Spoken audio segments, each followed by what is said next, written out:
Assalamualaikum teman-teman. Di antara teman-teman, ada nggak yang pernah bantu seseorang? Entah itu kawan, saudara, atau siapa-siapalah. Bantu ngambilin kredit motor. Motor tuh sepeda motor lah ya. Aku kadang-kadang kan bahasa motornya bisa beda-beda setiap daerah. Sepeda motor lah. Ya kan? Jadi terus kita dijadikan sebagai penjaminnya. Aku pernah. Awalnya waktu dimintai tolong itu, aku sebenarnya malas gitu. Karena aku tahu resikonya. Resikonya kalau si kawan ini yang kita bantu nggak bisa bayar, kita yang dikejar kadang-kadang. Bukan kadang-kadang pun memang iya. Kok udah telat aja lah, telat sebulan 2 bulan. Malah kita langsung kasih diteleponi aja, dipertanyakan sama itunya debt kolektornya. Tapi waktu itu posisinya dia minta tolong sama aku, tuh saudara sepupu aku. Dah, mak cakapnya dia anak yatim, masih ada mama lah dia. Dah, minta tolong sama aku sebagai penjaminnya. Nah, boleh nggak mau aku, berat rasaku. Nah, ini peringatan lagi lah, pelajaran juga buat kita dari ceritaku nih ya. Biasanya kalau hati kita terasa berat, lebih baik jangan dilakukan. Nah, itu pengalaman aku ya, dengar dulu ceritaku. Udah, berat rasaku. Cuman karena si kawan ini, sepupuku ini, alasannya tuh bikin aku terenyuh. Apa alasannya? Posisinya waktu itu dia kerja di kota lain, mamanya di kota lain. Dibilang kota sih nggak juga, sebenarnya masih dalam satu kota, cuman udah beda apa namanya kalau aku bilang ya. Kalau di pokoknya jarak jauh lah, gitu aja lah. Bingung aku menjelaskan. Pokoknya jaraknya jauh kali gitu loh. Kalau nggak naik angkot dua kali, ganti angkot 2 kali, jauh kali lah pokoknya, termakan lah uangnya ke situ aja untuk bayar angkot tuh aja kan. Jadi maksud dia ini ya kan, dia ngambil kereta biar menghemat lah biaya transport, biar bisa mengunjungi mamanya, waktu itulah ya kan. Situlah aku langsung tersentuh hati aku ya kan. Apalagi aku ya mak cakapnya, posisinya waktu itu dia apa namanya itu, aku pun udah gak ada mama posisinya waktu itu. Tapi aku lupa masih ada nggak mendiang ayahku waktu itu ya, lupa aku. Pokoknya jelas mama aku waktu itu udah meninggal lah. Jadi aku sebagai anak yang merasakan gitu ya kan, kayak mana sakitnya, sedihnya ditinggal seorang mama ya kan. Kasihan lah aku nengok dia. Nggak mau lah dia ngalami apa, aku ngeliat dia inilah sedih lah kau apa si sepupu ini ya kan. Ya udahlah, kok memang alasannya supaya dia bisa sering-sering lah nengok mamanya. Udah biarlah. Cuman itulah, aku nggak minta uang tips apa segala macam, nggak peduli aku soal itu. Percaya nggak percaya kalau terserah lah, nggak peduli. Aku cuman minta satu sama dia, ibaratnya kan aku udah minta dan nolong dia lah ya. Ya dia nolong aku balik lah. Bukan minta duit, tidak. Aku cuma minta lancar bayarnya, itu aja.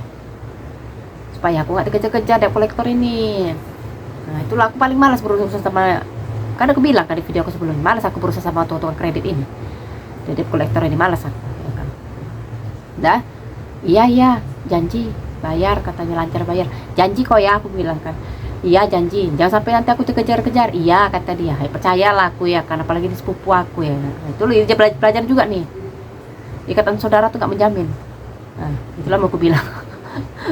Jadi udahlah, tanda tangan aku, bersedia aku tanda tangan setahun, oke, lancar pembayaran dia. Udah, habis itu pas pula setahun itu memang ketepatan lah, bukan aku lari atau apa, enggak. Aku pun nggak tahu masalah sepupuku ini kayak mana. Yang aku ingat waktu itu udah aku ambilkan untuk dia tahun 2014 itu kejadiannya. 2014. Oh iyalah 2014. Ayahku udah meninggal juga. Iya, ayahku meninggal tahun 2014. Ingat aku ya betul. Tahun 2014 itu dia ngambil kereta, nggak lama itulah ponakan aku sini satu ulang tahun ke 2014 ke 6 tahun. Ulang tahun ke-6 gak lama kami pindah. Nah, gak lama kami pindah ke Karangsari. Sebelumnya kami tinggal di daerah apa ya, gak usah lah aku sebut lah ya. Daerah di pinggir sungai lah, bukan aku malu, nggak bagus, nggak usah tahu nama. Daerah pinggir sungai lah pokoknya. Nah, pindahlah kami ke Karangsari. Nah, kami pindah ke Karangsari itu bulan 11 itu 2014. Nah, itulah tahun itu masih oke lah. 2015 tuh sampai tahun 2015 tuh masih oke lah. Menjelang 2016 awal pun kurasa itu mulailah dia ngadat-ngadat bayarnya. Tapi waktu itu aku nggak tahu. Taunya mbakku yang satu kerjaan sama aku bilang, Yun, kau dicariin orang debt collector. Terkejut aku. Aku waktu itu sampai udah lupa pun aku masalah kredit kereta tuh, betul. Iya, itu kereta yang kuambilkan untuk si siapa nama saudaraku, sebut ya. Nanti kita sebut aja lah nama dia kan cowok ya kan. Sebut aja lah namanya Yanto ya kan. Yanto. Itu yang kau ambilin kereta untuk si Yanto itu. Kau dicari-cari katanya. Si Yanto tuh udah nggak bayar 3 bulan. Astagfirullahaladzim, aku langsung ngucap dalam hati, kau ya Allah, aku bilang. Jadi kayak mana mbak? Ya dia nyari juga ke rumah kami, karena kan rumah kami yang lama sama rumah kakak sepupuku tuh dekat. Sama rumah bisa dibilang lah daerah lama aku tuh komplek keluarga aku, banyak keluarga aku tinggal sana. Alhamdulillahnya keluarga aku yang tahu masalah itu ya kan. Nggak mau orang tuh ngasih tahu debt collector itu aku pindah kemana. Kalau ditanya orang debt collector tuh pindah kemana itu Kak Yuntu, nggak tahu kami musuhan sama dia. Sampai ada ngomong kayak gitu supaya meyakinkan dia kan, bandel tuh anaknya gini. Kami nggak mau tahu lagi tinggal di mana dia. Sempat lah orang debt collector nggak percaya. Masa ibu nggak tahu, ibu kan ininya gini. Pokoknya aku nggak mau tahu, nggak mau berurusan lagi sama si Yuli itu. Kayak gitulah sikap orang tuh. Supaya apa? Supaya nggak menutupi di mana aku ininya, untuk sebagai alasan kuat juga lah orang itu. Alasan orang itu kan nggak tahu di mana rumahku. Nah, kalau ibarat kata kami berantem gitu kan, nggak mungkin lah orang tahu rumahku ya. Mana mau tahu orang itu, kayak gitu kesannya ya kan. Dibikin alasan gitu sama orang itu. Nggak mau tahu kami tuh ini tinggal di mana. Kau carilah sendiri gitu. Tapi alhamdulillahnya lagi keluarga aku ini pun nggak diam gitu aja, nggak sih. Mencari tahu juga keberadaan si Yanto untuk kemana. Rupanya tak kayak mana lah, tak siapa yang dapat. Aku pun nggak terlalu kali, karena udah mumet kan otak aku tuh ya kan. Sempat dapat aku sama orang debt collector tuh kayak mana ya kan.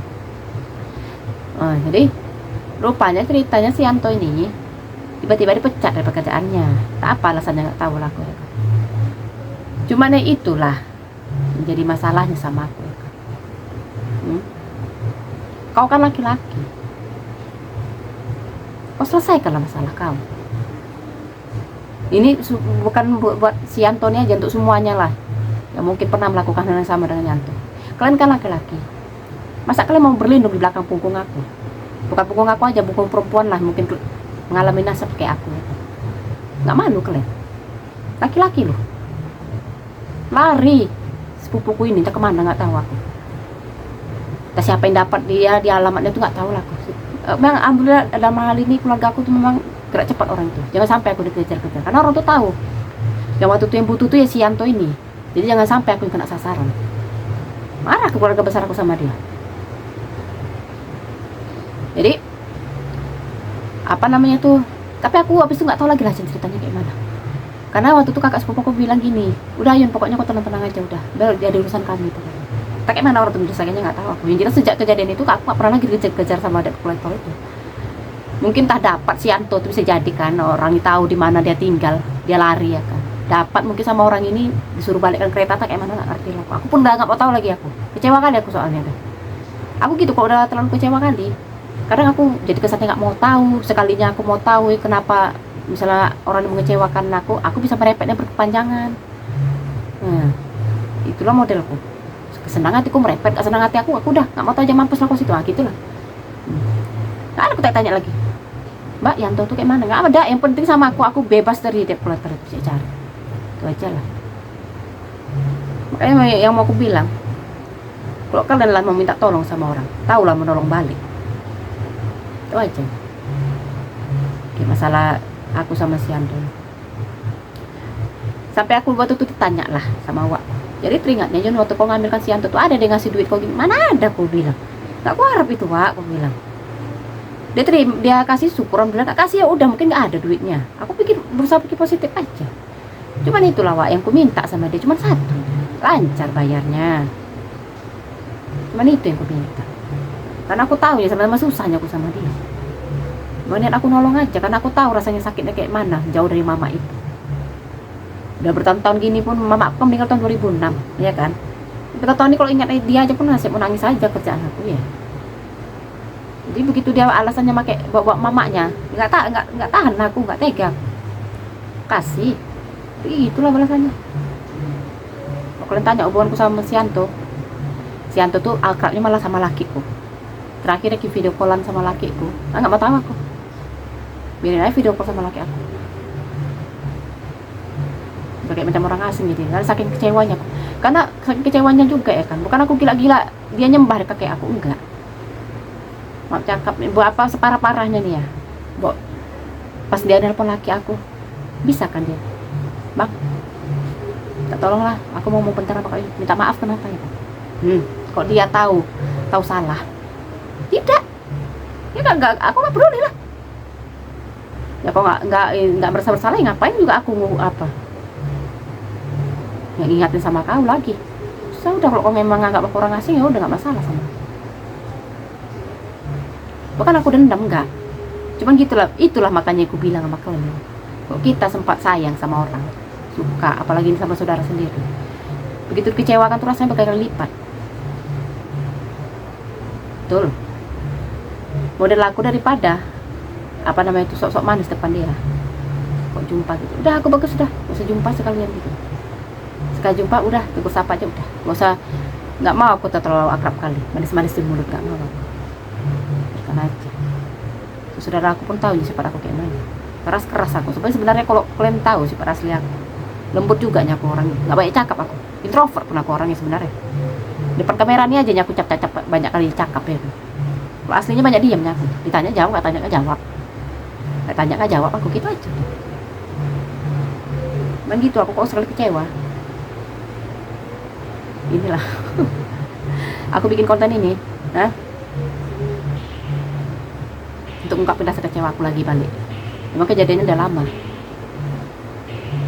tapi untuk pembelajaran juga, karena aku udah pernah bilang kan, aku bikin konten ngungkit masa lalu, cerita tentang orang, bukan untuk apa, bukan untuk balas dendam atau apa, enggak, untuk pelajaran aja. Untuk kalian lah yang mungkin melakukan hal yang sama dengan ini, sepupu aku tuh, tobat lah aku. Ditolong lah. Aku nggak ngomong duit ya aja. Terus kalau macam setelah kejadian itu ya, aku pribadi sejak itu aku nggak mau lagi jadi penjaminan. Mau kapok. Nah ya, kayaknya ngantuk, aku mau tidur lah aku. Nah